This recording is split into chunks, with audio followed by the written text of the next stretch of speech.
हाँ तो चलो आज हम पढ़ने वाले हैं linear equation in two variable. और ये जो टॉपिक होगा हमारा ये 10वीं के एग्जाम में भी आने वाला है। मतलब जैसे का वैसा टॉपिक कहाँ पे मिलेगा अपने को 10वीं में। इसलिए इसके स्टेप जो है ना चुपचाप मतलब अपने माइंड पे अच्छे से समझना है और उसको अपने दिमाग में लगा के रख देना है। ठीक है तो देखो पहली इक्वेशन है 3x - 4y = कितना है 7। दूसरी कितनी है 5x + 4y = 3। अब linear equation in two variable इसलिए बोला जाता है क्योंकि यहाँ पे वेरिएबल कितने हैं 2। कौन कौन से x y।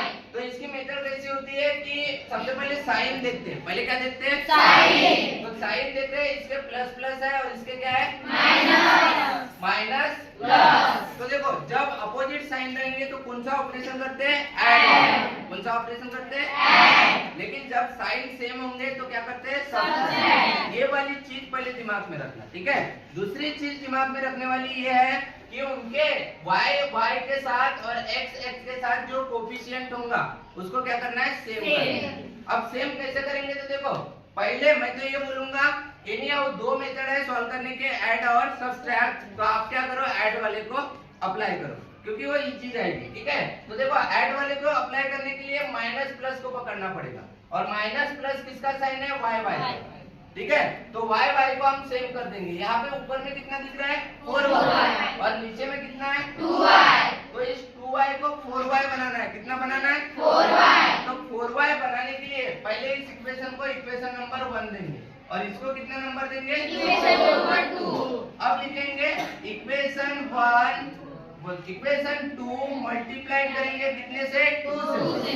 तो पूरे इक्वेशन को 2 से मल्टीप्लाई करना है। चलो मेरे साथ करो तो क्या होगा देखो 2 इंटू जैसे कि वैसे लिखो 5x + 2y = 3 और 3 को भी 2 से मल्टीप्लाई कर दो। समझा अभी। तो 2 5 से कितना होगा 10 और x जैसे का वैसा प्लस 2 दूनी 4 आणि हा y आहे तर y बरोबर 3 दूनी 7। आता हे इक्वेशन मिली इला समीकरण नंबर 3।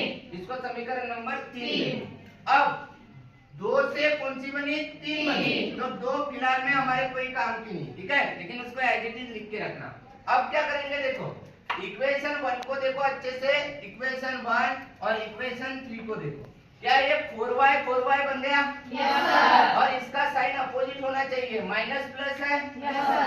तो यहाँ पे एक ऑपरेशन करेंगे इक्वेशन 1 को ऐड करेंगे किसमें 3 में ऐड करेंगे। तो फिर से हम इसको एक बार लिख देते हैं। तो देखो कैसे लिखेंगे इक्वेशन 1 क्या है बताओ 4y = 7। दूसरी इक्वेशन क्या है 10x + 4y = 6 है क्या yes, sir। अब कौन सा ऑपरेशन कर रहे हैं ऐड। एक चीज याद रखना जब ऐड करेंगे तो कोई साइन चेंज नहीं होगा लेकिन सब्ट्रैक्ट करते हैं तो माइनस होगा तो नीचे वाले टर्म का क्या हो जाएगा प्लस। अगर ये प्लस है तो क्या होगा माइनस। ये प्लस है तो क्या होगा माइनस। कहा होता है सब्ट्रैक्ट में क्योंकि सब्ट्रैक्ट से मल्टीप्लाई करना पड़ता है। लेकिन प्लस में यहाँ पे ऐड में कुछ साइन चेंज होगा क्या नहीं। हमारा टारगेट था ये वाला 4y कैंसिल होना। ठीक है तो ऐड करते हैं तो 4y क्या होगा कैंसिल 0 बन जाएगा। -4y + 4y कितना होगा 0 मतलब कैंसिल। ठीक है अब इसको ऐड करेंगे तो देखो साइड देखो इसका भी प्लस है इसका भी प्लस है 10 और 3 कितना होगा 13। तो यहाँ पे लिखेंगे 13x है तो x को डरना मत। ठीक है 3 और 10 कितना होता है 13 और x जैसे के वैसे लगा देना। ये वाला कैंसिल हो गया। ठीक है और फिर यहाँ पे 7 और 6 कितना होता है 13 आगे के 13।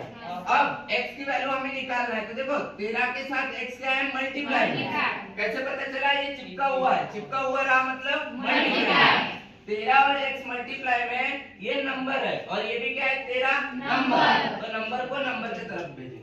जब नंबर को नंबर की तरफ भेजते हैं तो मैंने एक रूल पढ़ाया था याद करो उसको साइन चेंज। तो ये मल्टीप्लाई में इधर जाएगा तो डिवाइड। तो x = म्हणून चिन्ह द्यायचं। ठीक है x = 13 भागीला किती 13 13 1 13 तर x बरोबर किती आला 1। जरा ब्रॅकेट मध्ये मध्ये क्लोज करायचं. ठीक आहे. x बरोबर किती आला 1. ही किंमत समीकरण कुठे ठेवू आता कोणतेही समीकरण जो सोपा आहे तो ही किंमत समीकरण किती मध्ये ठेवू 1 मध्ये ठेवून समीकरण 1 मध्ये ठेवून. आता समीकरण 1 मध्ये ठेवला तर काय होईल समीकरण 1 काय तो लिहा आधी 3x - 4y. तर कोणाची किंमत ठेवायची आहे तर 3 गुणिला 1 च्या ठिकाणी किती 1 मायनस 4y जशात तसा बरोबर किती आहे 6. मग याला गुणा करून टाका 3 1 3 म्हणून ते चिन्ह देत राहायचा -4y किती झाला -4y इक्वल टू कितना है 7. अब संख्या को संख्या की तरफ में भेजो 3 जाएगा उधर इसका साइन क्या है प्लस इसका साइन क्या है प्लस उधर जाएगा तो -4y -4y जैसे का वैसा ये 7 जैसे का वैसा ये प्लस है उधर जाएगा तो -3 रूल अप्लाई हो रहा है प्लस में जाएगा उधर जाएगा तो अब 7 में से 3 गया कितना बचा 4. बड़ी संख्या में से कौन सा रूल है बड़ी संख्या में से छोटी संख्या को घटाना है और बड़ी संख्या का चिन्ह वेगळे असतील तेव्हा काय करायचं बोला चिन्ह वेगळे असतील तर मोठ्या संख्येतून लहान संख्या वजा करावे व मोठ्या संख्येचा चिन्ह द्यावे. पहले प्री प्लान करके सब कुछ पढ़ाया मैंने अगर काम में आ रही है तो देखो ऐसे पढ़ेंगे. तो देखो यहाँ पे ये 4 हो गया और ये कितना है -4y हुआ क्या. अब y के तरफ में देखो 4 मल्टीप्लाई में है ये साइन लगा हुआ है जरूर बाहर से लेकिन 4 और y चिपक के मतलब मल्टीप्लाई में तो ये मल्टीप्लाई में इधर जाएगा तो क्या होगा ये -y जैसे का वैसा रहेगा 4 डिवाइड बाय कितना होगा 4 बन जा 4 तो -y इक्वल टू कितना आया 1 लेकिन माइनस साइन इधर नहीं चाहिए तो उधर भेज देंगे तो कितना आ जाएगा y इक्वल टू कितना होगा -1. अरे हुआ क्या therefore नीचे लिखेंगे x इक्वल टू कितना आया 1 एंड y इक्वल टू कितना आया 1 -1 आया क्या. तो ये हुआ सॉल्यूशन. ठीक है लीनियर इक्वेशन का 2 वेरिएबल हमें मिल गए. होप सो आप लोगों को समझ में आ गया. चलो ठीक है लिखो क्लोज करो.